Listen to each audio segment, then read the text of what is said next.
Bismillahirrahmanirrahim. Assalamualaikum warahmatullahi wabarakatuh. Rekan-rekan media yang saya hormati, alhamdulillah dalam kesempatan ini saya sehat walafiat.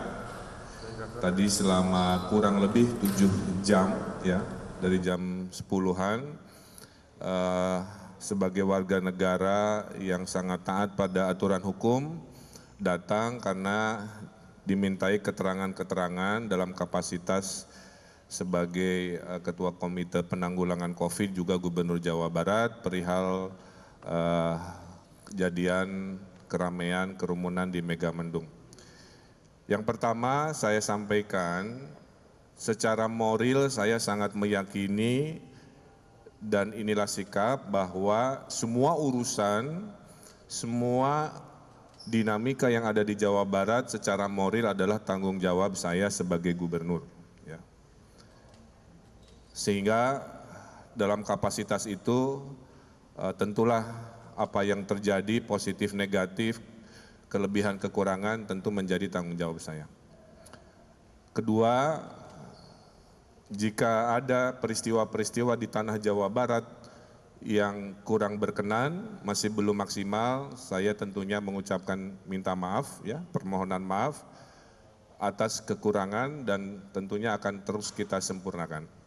10 bulan mengurusi COVID terjadi dinamika naik turun ya dalam proses-prosesnya, sehingga yang baik akan kita teruskan, yang kurang-kurangnya tentunya kita akan perbaiki.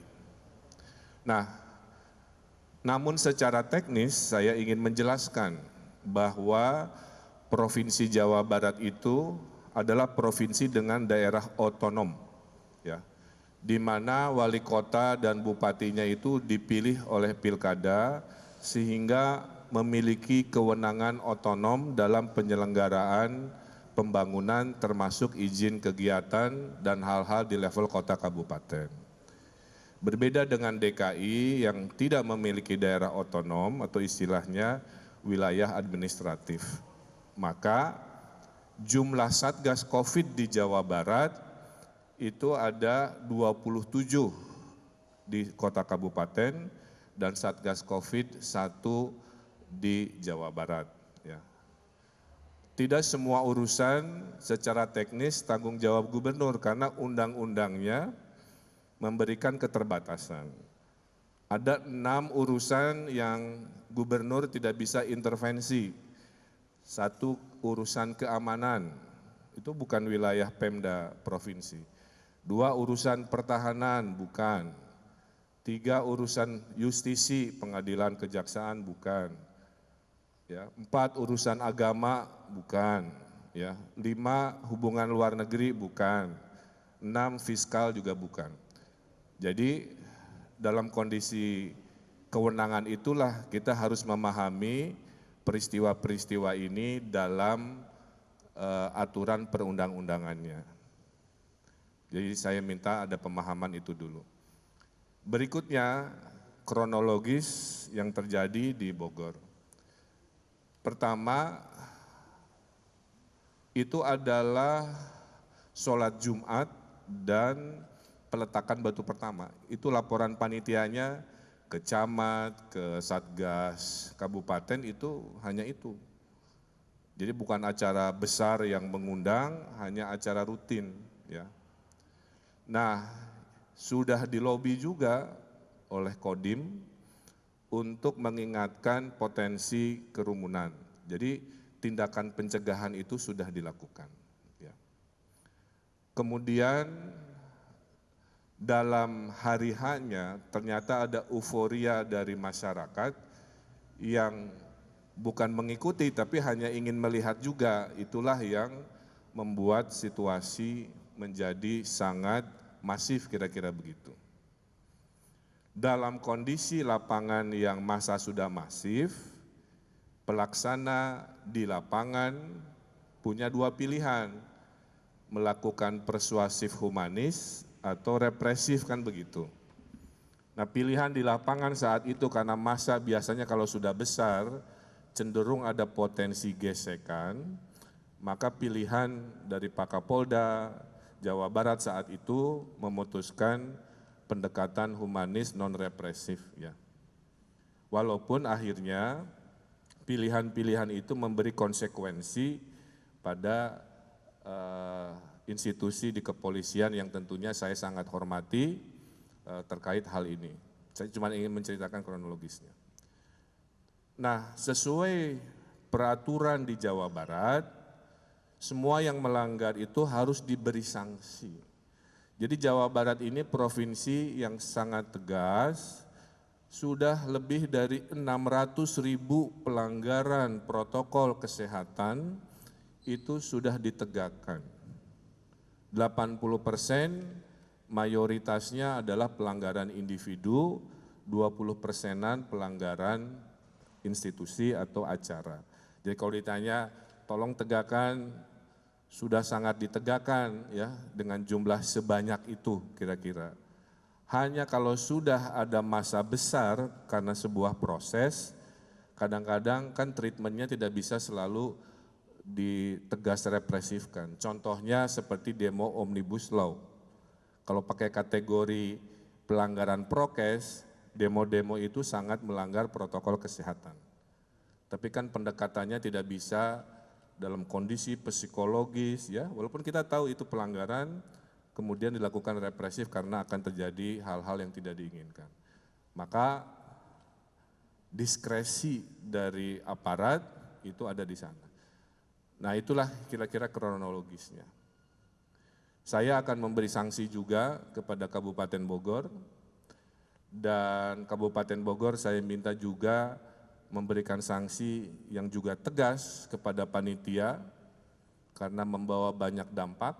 Salah satunya sudah kita periksa 400 warga yang berkumpul di sana dengan tes swab antigen, dari 400 itu 5 positif. Jadi kesimpulannya kerumunan itu membahayakan dan buktinya 5 dari ratusan yang kita periksa melalui swab antigen menunjukkan dia positif COVID. Nah, itu kira-kira kronologisnya. Jadi kita sudah sangat tegas mendukung upaya pemerintah pusat, hanya kadang-kadang di lapangan situasinya kan disesuaikan dengan diskresi dari korlap aparat keamanan kira-kira begitu. Berikutnya terkait Pak katanya nanti disanksi oleh Mendagri, mungkin ada pertanyaan ya. Saya kira urusan di Republik ini kita serahkan pada aturan perundang-undangan ya. Karena pada dasarnya semua jabatan ini ada resikonya, tapi harus berasaskan adil. Karena biasanya pemberhentian kepala daerah itu kalau dia melakukan perbuatan pribadi tercela gitu kan. Tapi kalau dinamikanya datang dari pihak masyarakat, ya masa logika itu diperlakukan. Tapi kita setuju itu. Walaupun bagi saya secara pribadi, yang namanya jabatan itu kan hanya sementara ya, bukan segalanya. Saya diajari dalam syariatnya, Qulillahumma malikal mulki tuti mulka man tasya wa tanzi'ul mulka mimman tasya. Allah berikan kekuasaan kepada kami ya, dan Allah juga suatu hari cabut kekuasaan itu. Jadi saya kira kita ikuti saja prosedurnya. Nah, berikutnya penanganan COVID ini sudah sangat melelahkan ya. Dan solusinya sudah dekat yang namanya vaksin. Mudah-mudahan saya sebagai relawan itu bisa disimpulkan di bulan depan, kalau hasilnya baik maka akan diproduksi sehingga akhir COVID ini sudah mulai kelihatan. Tapi keberhasilan COVID ini tidak akan terjadi kalau tidak ada partisipasi publik, itu poinnya. Ya. Harus ada ketaatan dari masyarakat, dari tokoh masyarakat, dari pemimpin masyarakat, karena pemimpin itu ada followernya, ya. Maka saya mengingatkan kalau Indonesia mau selamat, taati perintah pemerintah, khususnya menangani protokol COVID. Ikuti arahan, walaupun tidak mengenakan dari pemerintah. Kembali ke urusan syariat yang saya yakini, atiullah wa atiur rasul wa ulil amri minkum. Kalau mau selamat, taat pada Allah, Rasul, dan pemimpin di antaramu, kira-kira begitu. Karena kalau sudah tidak taat, terus mau gimana? Ya. Nah inilah harapan saya menghimbau, kita lagi sama-sama sulit, kita harus berikan hal yang positif. Nah terakhir dari saya, ya, bahwa saya menghimbau kepada masyarakat, kepada para pemimpin di level komunitas, ya, pemimpin partai, pemimpin wilayah, semuanya untuk menjaga lisan, menjaga tindakan selama COVID ini. Ya. Kata-katanya tuh yang sejuk gitu, ya, bukan yang bikin ngamuk. Ya. Tindakannya tuh yang inspiratif, bukan yang bikin provokatif, kira-kira begitu. Sehingga kalau mau hanya membahas pelanggaran yang sekarang, pelanggaran yang lain juga banyak. Mudah-mudahan bisa jadi hikmah. Ada pelanggaran di pilkada, kita tahu kan, ada pelanggaran di acara-acara lain, ada pelanggaran prokes di demo, dan sebagainya. Pemerintah mengizinkan masyarakat untuk berkegiatan, asal AKB, adaptasi kebiasaan baru. Maulidan boleh, tapi AKB maksimal 50 orang, sisanya pakai HP, kan begitu. Pernikahan juga boleh, tapi maksimal 30 atau berapa orang kan, sisanya nyelamatin via. Nah jadi itulah maksud kita, boleh mengadakan kegiatan dan sebagainya, tapi jangan pakai pola yang lama, ya, seperti yang terjadi sekarang. Pola lama itu berkerumun, beribu-ribu orang, akibatnya kayak tadi, kena COVID-5 di Megamendung kan, 2 Kapolda tergeser oleh tindakan-tindakan tidak taat itu. Maka saya himbau, kasihanilah, berempatilah kepada polisi dan keluarganya, ya, kasihan. Berempatilah kepada dokter, tenaga kesehatan, sudah lebih dari 120 dokter meninggal dunia kan. Kalau kita kekeh menganggap kegiatan harus seperti dulu. Nah mudah-mudahan peristiwa-peristiwa dalam beberapa hari terakhir ini menjadi hikmah buat semua orang, ya, buat para pemimpin, buat para tokoh masyarakat, buat para penyelenggara acara. Hanya kekompakanlah yang bisa membawa keberhasilan, ya. Hanya ketaatan yang tentunya bisa membawa kita pada kemaslahatan. Dalam syariatnya juga, kalau dalam satu kegiatan ada benturan, manfaat dan mudorot, syariat agama mengatakan dahulukan menjauhi kemudorotan. Ya, syariatnya itu darul mafasid aula min jalbil musolih. Dahulukan mencegah kemudorotan dibanding menerima manfaat. Contoh haji umroh kan barokah, wajib, manfaat. Tapi karena kemudorotan marah bahayanya bersamaan, maka pemerintah Arab Saudi memutuskan haji tiada kan. Nah itu, jadi sekarang mau pengajian boleh, ya, tapi AKB. Tapi kalau mau maksa tadi, jangan memaksa sesuatu yang potensi bahayanya didahulukan ketimbang kebermanfaatannya.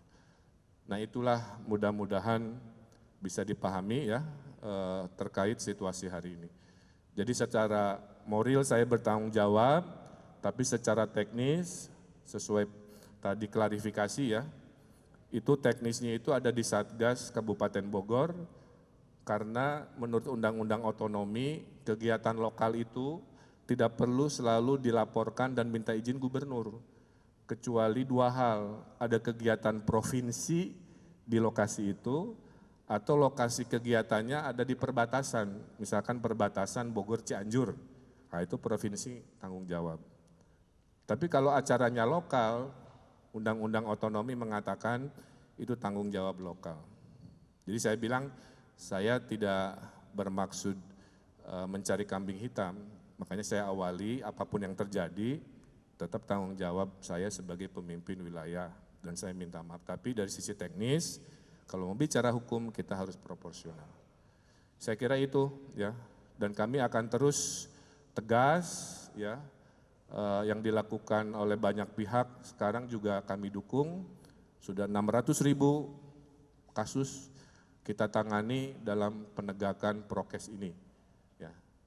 Nah, mudah-mudahan setelah ini semua lebih membaik, COVID makin menurun, menunggu vaksin, kita disiplin, mudah-mudahan secepatnya kita kembali normal lagi.